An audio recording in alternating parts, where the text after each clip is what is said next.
Well, mga kapatid, ang Maverick and Ariel po ay tumaas na ang level dahil nandito po kami ngayon sa tuktok ng Development Academy of the Philippines. And speaking of tuktok, nandito kami ngayon para itampok ang taong nasa tuktok ng mundo pero congressman sa dulo ng Pilipinas. Ang pambansang kamao, walang iba kundi si Manny Pacquiao.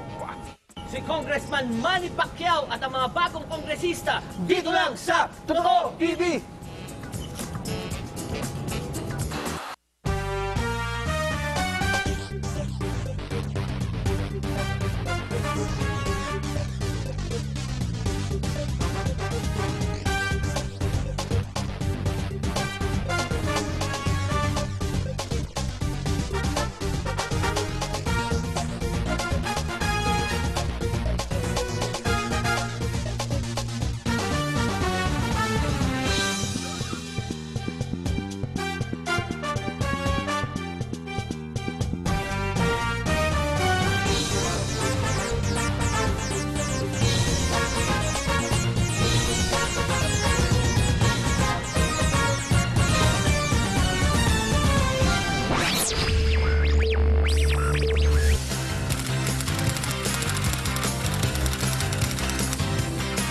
Well, mga kapatid, nandito po kami ngayon sa Development Academy of the Philippines. Dito po sa kahabaan ng Ortigas, pare, di ba? Yes, dahil po, nandito po ngayon si Congressman Manny Pacquiao at kumukuha siya ng short course, crash course para sa legislation and governance. Kaya akit na po kami sa taas para tignan po natin kung ano pong ginagawa niya. Okay. Tignan po natin kung makakapasok tayo dito, mga kapatid. Hi, ma'am. We have an appointment with Mr. Manny Pacquiao. So, Where is he at? yeah. Sixth floor. Oh, and what is he doing there? Meron pa siyang situation. Oh, He seashore? has a seashore. Ayan. Okay, artista muna. Well, mga kapatid, nandito na po kami ngayon sa AV room ng Development Academy of the Philippines kung saan nagkakaroon na ng session si Manny Pacquiao. Congressman Manny Pacquiao, how are you? Media. Media, hey, what's up, man? Hi, Ma'am Jinky. Hello, sir. Hindi, kasi baka malabo yung mata nila. Eh. Ay, baka malabo yung mata niyo, ha? Ito, dito. Ayan, ha? Kung nakita niyo po, pag mayayaman, ang merienda nila, mga pagkain mayaman na yan. Well, actually, sawa na rin kami dyan. Noong 1998 pa ako huling kumain yan. Sir Manny, baka gusto mo ng kwek-kwek. Meron kaming kwek-kwek dyan. Kumakain ka ba ng kwek-kwek? What do you mean kwek-kwek? Kwek-kwek, yung itlog na kulay orange. So, kamusta naman ang pag-aaral ng ating kaibigan na Manny Pacquiao? Ako, alam nyo, dito sa ginawa ng ating mga professor na talagang mga professor natin, mga bigate.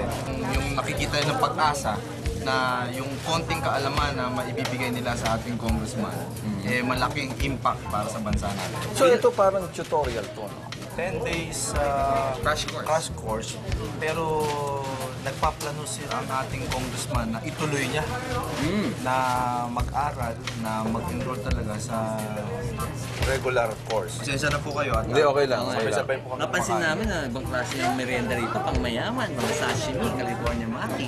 Namimiss mo naman kumakain ng mga pagkain mahirap.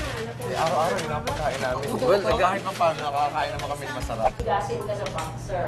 But there should be a nerve center, di ba? Annabelle should be a nerve center. Hi, sir. Hi, sir. Hi. Kasama natin ay ang head ng security ni Manny Pacquiao. Walang iba kundi si Sergeant Caloy. Homo, sir, Sergeant. Sir, Sergeant. Napag-uusapan po ang loyalty.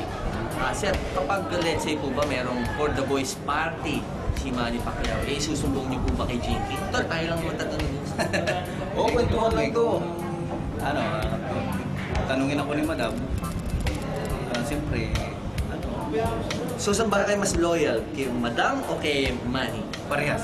Mali ka ba? Sir, ano po ba yung nakalagay Showbiz dito? na showbiz ang sagot niya. Parang pareho tayo. Ano ba nakalagay dyan? Parang ba to? pinya. Ano ba yung pinya? Bulalakaw. Bulalakaw. Bakit Meteorite. Bakit po ba? Kasi ito yung sa Friday road namin ni Boss. So, simbaga parang kay Superman. Si Sir Manny meron din bulalakaw sa braso. Siya ang founder nito.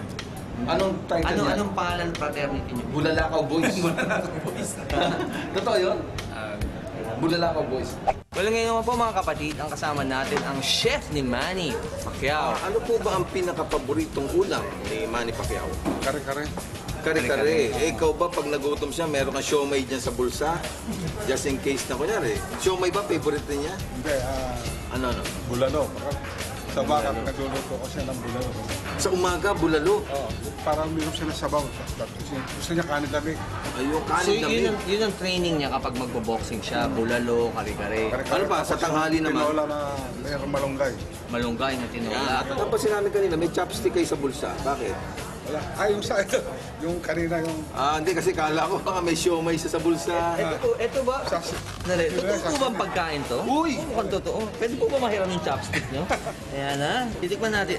Ito po mukhang totoo. Ito ba yung luto nyo rin? Hindi. Ang pinilo niya sa restaurant. Tinga. Masarap.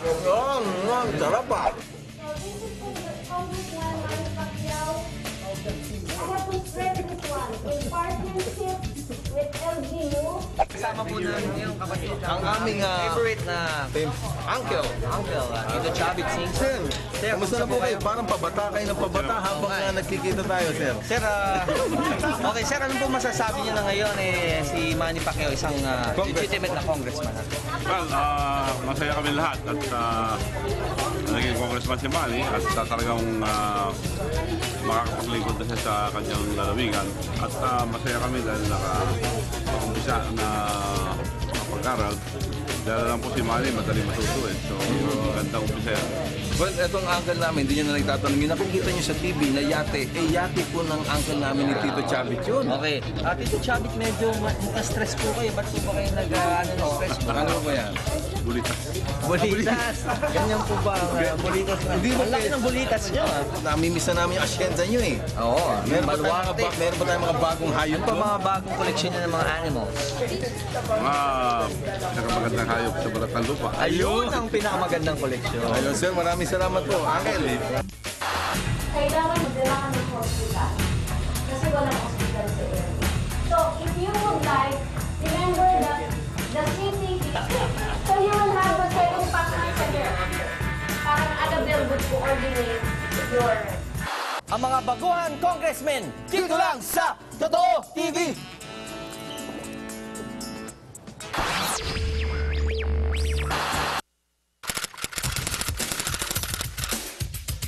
Well mga kapatid, nandito po tayo ngayon sa NCPAG, National College for Public Administration and Governance, kung saan nagtitraining ang mga neophyte congressmen at aalamin natin kung sino-sino ba itong mga to. Mga kapatid, nandito na po tayo sa loob ng kanilang classroom at makiki-session po tayo sa kanila. Well, mga kaibigan, nandito po si Lucy Torres na siyempre kasama niya Si Richard Gomez, na na yung asawa. medyo nagsisit-in kumbaga sa eskwela. Kumbaga kasi baka si Richard Gomez ang magiging, di ba, Chief of Staff ni Lucy Pwede. Torres. Kaya asahan nyo, pagdating din sa Ormoc, magkakaroon ng magandang shalvi dance. Sa mga programa nila yan, di ba? Okay. Congressman! Congressman! Congressman po kayo na anong Si distrito? ano po, si Maverick, si Ariel. Congressman po kayo ng anong distrito? Ano po? Tawid. Congressman!